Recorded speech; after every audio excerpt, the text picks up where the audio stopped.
I never expected to find love while installing a deadbolt. But there I was, kneeling at my boss's front door, tools scattered around me.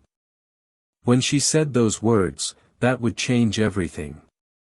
Maybe you should keep a key, too. If you're enjoying this story so far, please hit that like button and subscribe to the channel for more heartwarming real-life stories that remind us how love can find us in the most unexpected moments.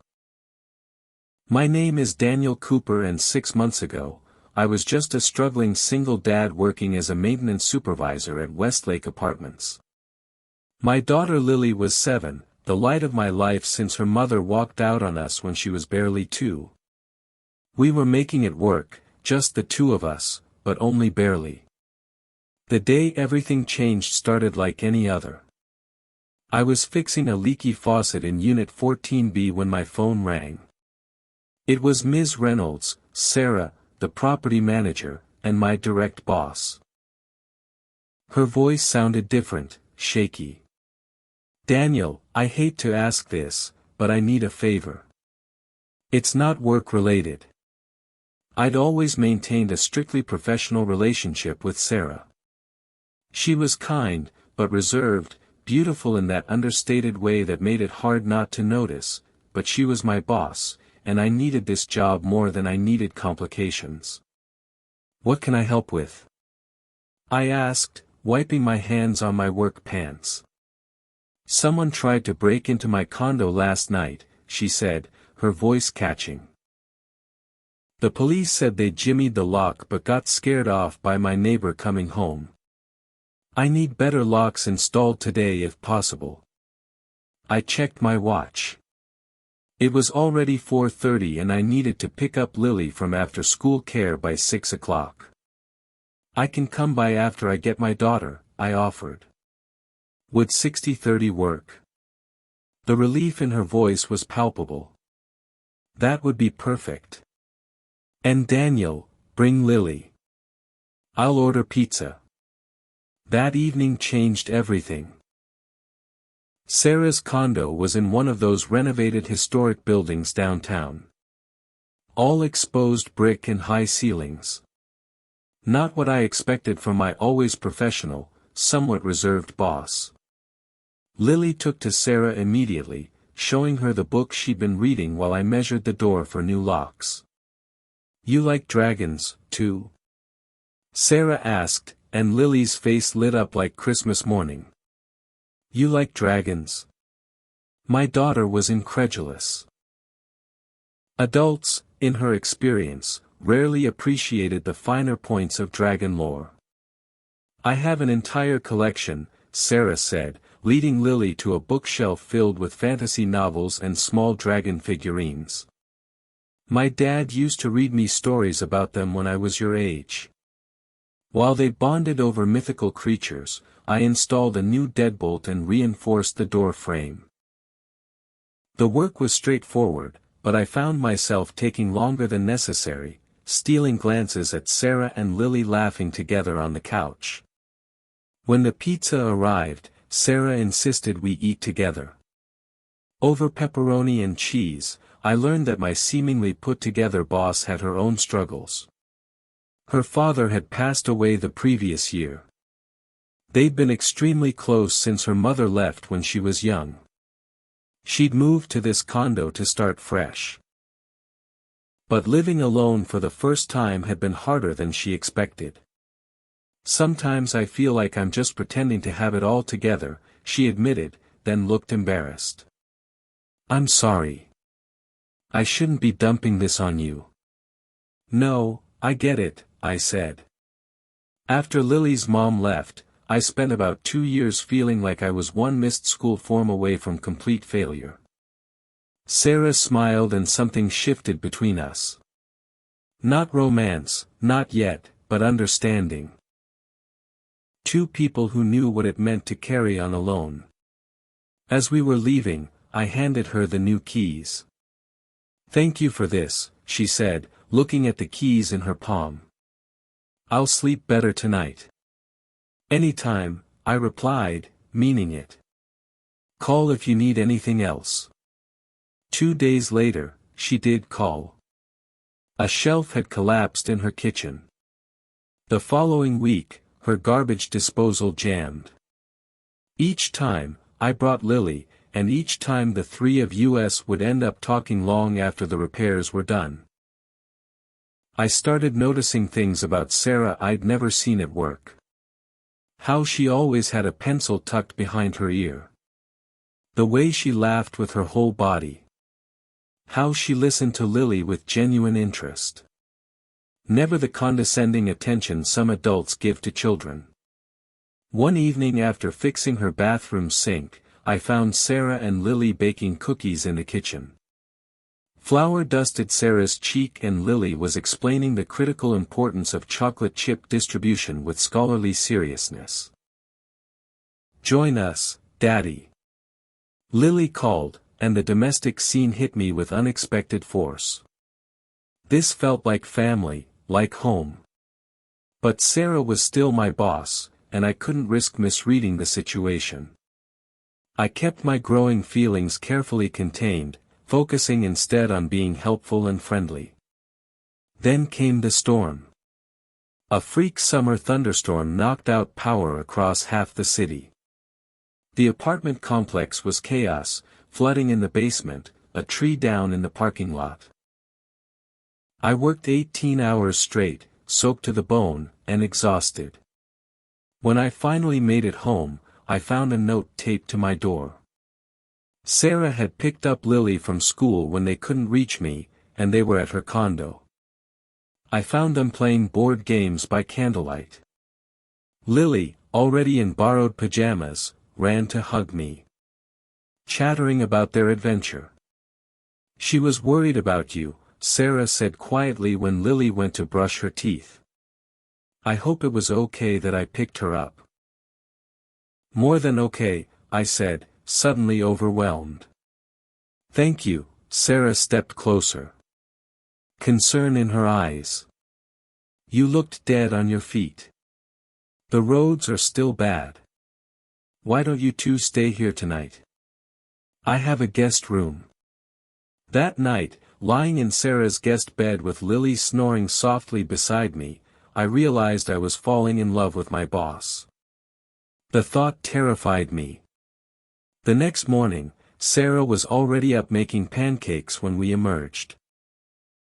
Lily immediately went to help, standing on a chair to stir the batter while Sarah showed her how to watch for bubbles before flipping. "You're good with her," I said, pouring coffee. "She makes it easy." Sarah replied, but there was something wistful in her expression. After breakfast, Sarah pulled me aside. "Daniel, I need to tell you something. I've been offered a position at the management company's corporate office. It would mean a promotion, but I'd no longer be directly supervising the Westlake property." My heart sank. "When do you leave?" "That's the thing," she said, clear's throat, not quite meeting my eyes. "I've been considering turning it down." "Why would you do that?" "It's a great opportunity." She looked at me then, really looked at me. "Because I found something here that matters more." The air between us changed, charged with possibility. "Sarah," I started, but Lily bounded in, breaking the moment. "Daddy, can we come visit Sarah again? She said she'd teach me to make dragon cookies."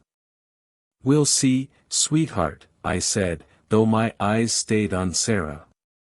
2 weeks passed. Sarah accepted the promotion, but requested to stay in the same city, working remotely with occasional travel to the corporate office.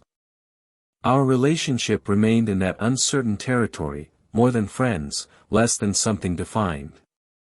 Then Sarah's condo was broken into while she was at work. Nothing was stolen, but the place was ransacked. The police suspected it was the same person who had attempted entry before, possibly targeting single women in the building. When she called me, I could hear the fear beneath her controlled voice. I dropped everything and went to her, finding her standing amid the chaos of her violated home. I don't feel safe here anymore, she admitted. Stay with us tonight. I offered without hesitation. Our place is small, but you can have my room. I'll take the couch. She nodded, too shaken to argue. That evening, after Lily was asleep, Sarah and I sat on my worn couch, talking in low voices. I'm thinking of moving, she said.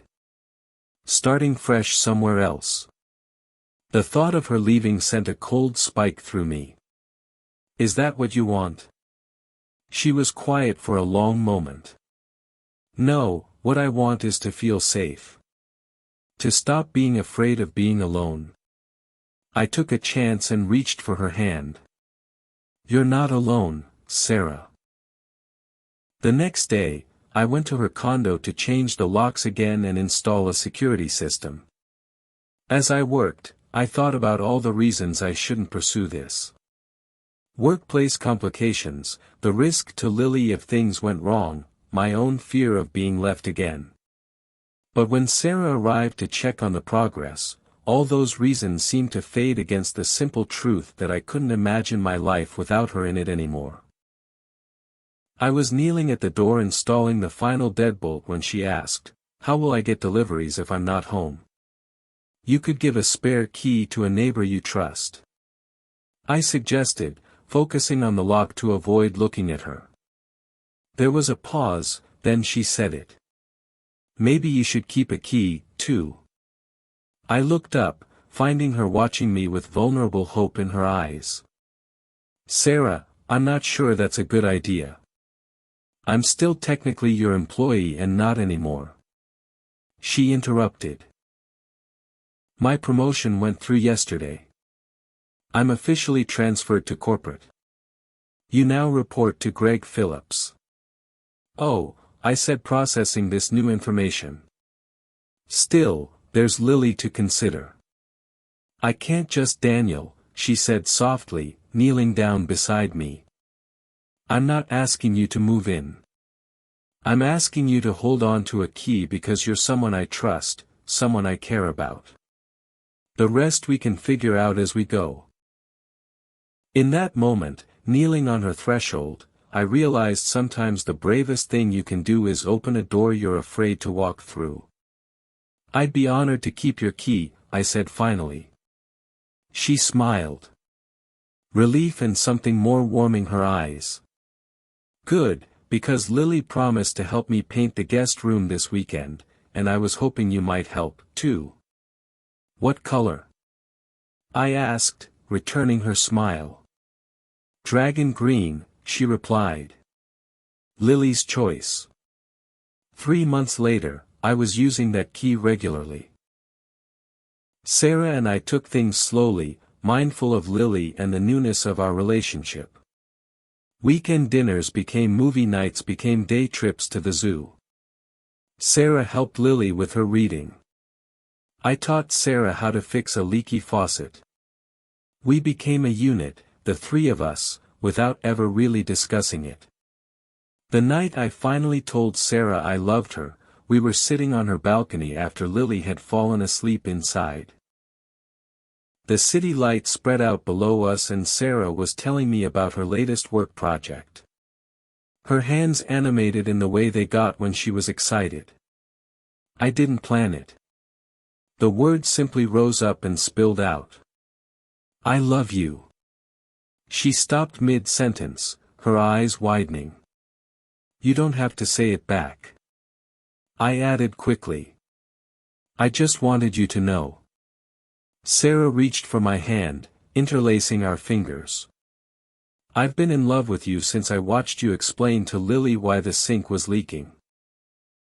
You were so patient, making plumbing sound like the most fascinating science in the world." "That was 6 months ago," I said, surprised. "I'm cautious," she admitted with a small smile.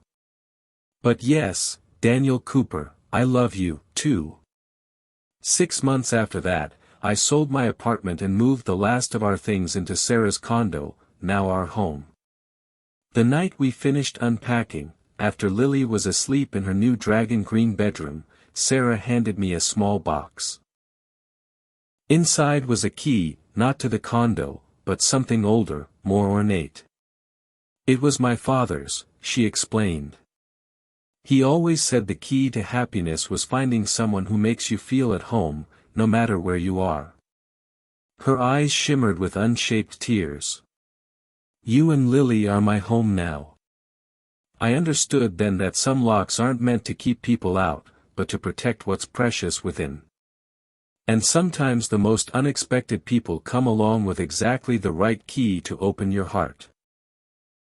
Today, as I look back on that moment, kneeling at Sarah's door, I'm grateful for broken locks and midnight repairs, for storms and dragon cookies, and all the small moments that built our family. Sometimes the most beautiful journeys begin with the simplest words. Maybe you should keep a key, too. If this story touched your heart, please like and subscribe to Kind Soul Stories for more real-life stories about finding love and family in unexpected places. Remember that sometimes the most ordinary moments, like changing a lock, can be the beginning of your most extraordinary chapter.